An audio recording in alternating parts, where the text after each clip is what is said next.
you can see. Okay. Hi, oh shoot.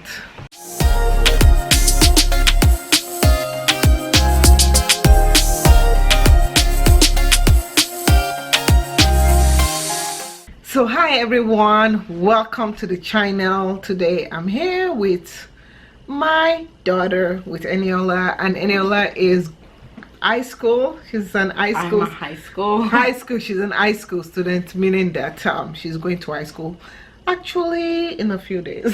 No, like a week or so. Like a week and a half. Yeah, a week and a half ago or so. So yeah, so this just brings up a story, or brings up something that people have been telling me. Okay, and I just thought, let me just share it with you guys and ask you guys, how do you feel about this? Now, people have been saying that, oh, send your child back to Nigeria to go to high school, because if they go to high school in America, they will not be good, meaning that going to high school in America will turn them into this person or that person. They're not going to be respectful of their parents. They're not going to be doing the right thing. That the best thing to do is to send your kids back home, back to the motherland, back to wherever, Nigeria. And for me, I'm against that. I'm against it because I feel like those people are looking at it in a different way. What do you think about it?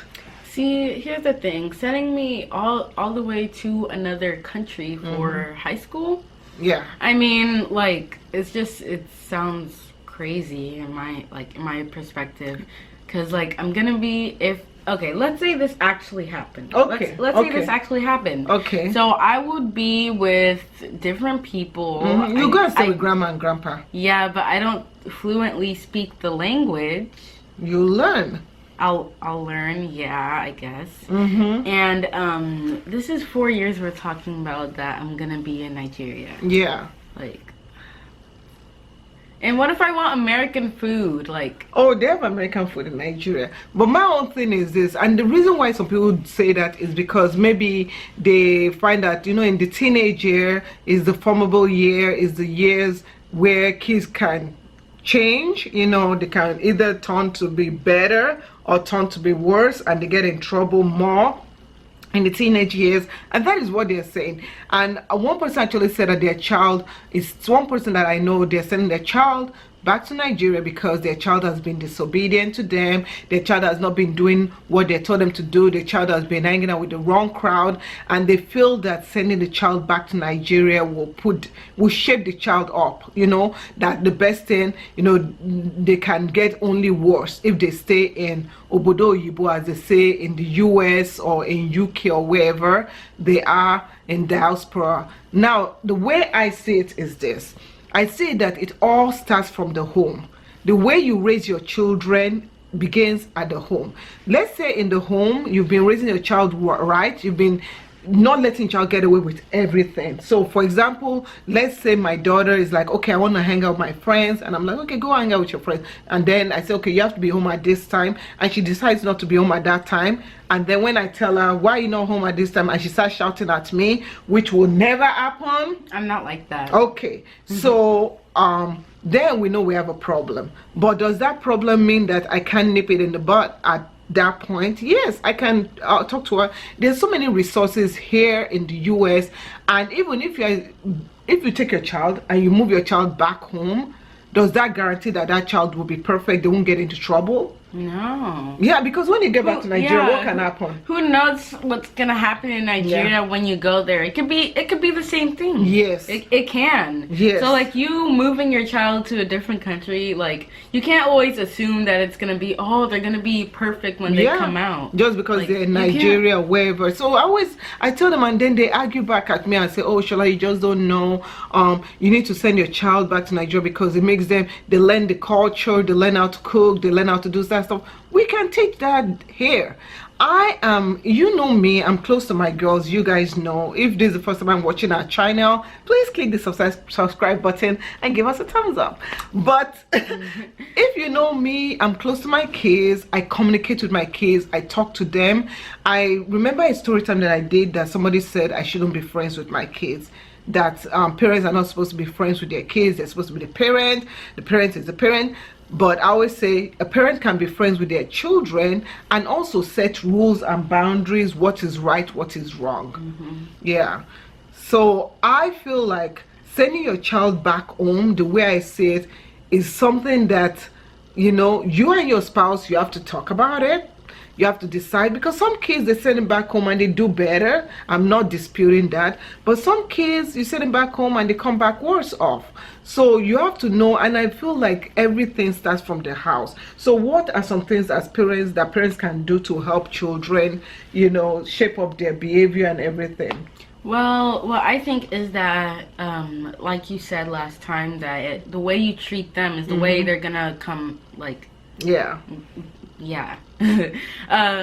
Also, I think you should, like, try to push them a little bit. Like, oh, if they usually do this, like, let's say they have a chore. If they usually clean their room every morning, why don't you just push them a little bit and say, hey, can you, like, wash the dishes too?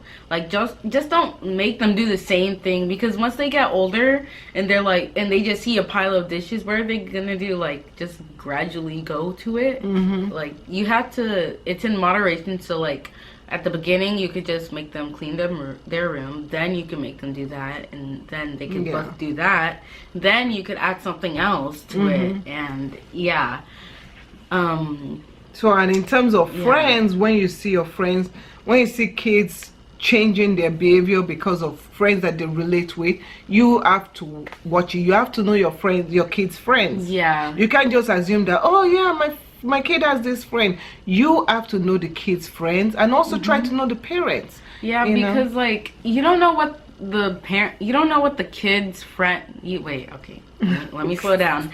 You don't know what your kid's friend does. Like you don't even know like what they do or anything, and you don't know what family they live in. Like, not to get personal all up in their business and stuff, but like you want to at least know a little bit of something. Like, oh, okay, like do you have any siblings or anything? Like, I don't know if that makes sense, but at least know like their background and stuff like that, because you don't want your kid to go into like someone's family and they're all like messed up. Oh yeah. And something that we do, and I and Aniela, we love watching Lifetime. Some people say that you shouldn't watch shows like that with your kids. I watch it with my teenage daughter because there's some shows, some things in those shows. There are some that you shouldn't watch, but there's some things in those shows, especially when it has like they help. Yeah. Sorry for interrupting. No problem, baby. But there's some shows that whenever I see the video and I review it and I look at it and they say they're gonna be doing something that has to do with teenagers, high school, anything with their age, you know, like there was one about social media one time that this girl, she was doing something on social media that helped, right? And there's another one with this girl, she was feeling as if she was not the in girl, and she joined a bad group and she didn't know that they were not she didn't know that they were not our friends. They were just trying to use her, fake friends. They got her in trouble, they got her in big trouble, you know. And there's even one that we just recently saw, the one that we watched, where there was these three friends, and I can't remember the title, but it was three friends. One wanted to be popular and everything, so the other two girls, because they didn't used to be famous, they decided to join that girl,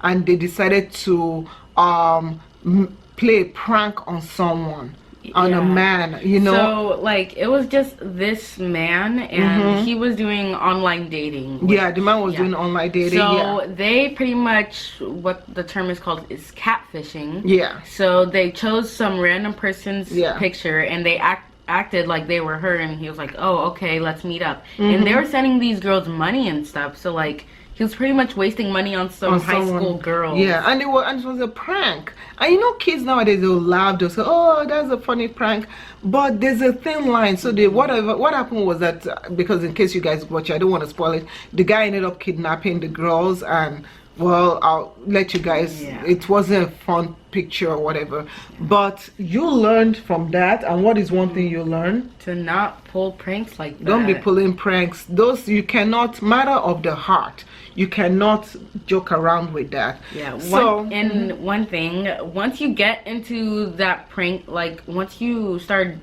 okay, let me slow down again.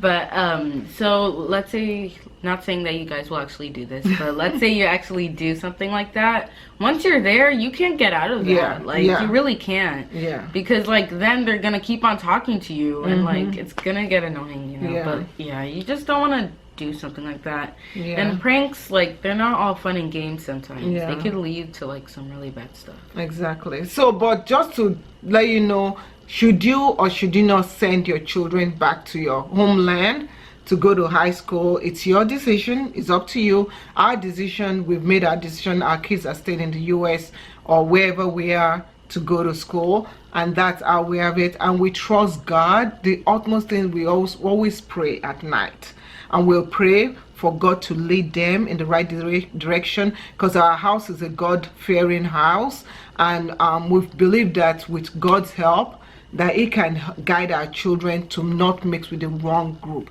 So in whatever you do, if you're not a believer, you know, we just want to encourage you that, you know, trust God to help you with whatever you're struggling with your child right now. It's not easy, you know, boys and girls and all that stuff, the hormones and everything, but you can only trust God and try and encourage your child. You know, if you go to church or mosque or wherever, you know, encourage your child to go with you to learn more and to appreciate life, you know, and give them a responsibility. Like some responsibility Eniela has is she actually teaches at the church. She teaches 1 years old. She volunteers, she helps out in the community.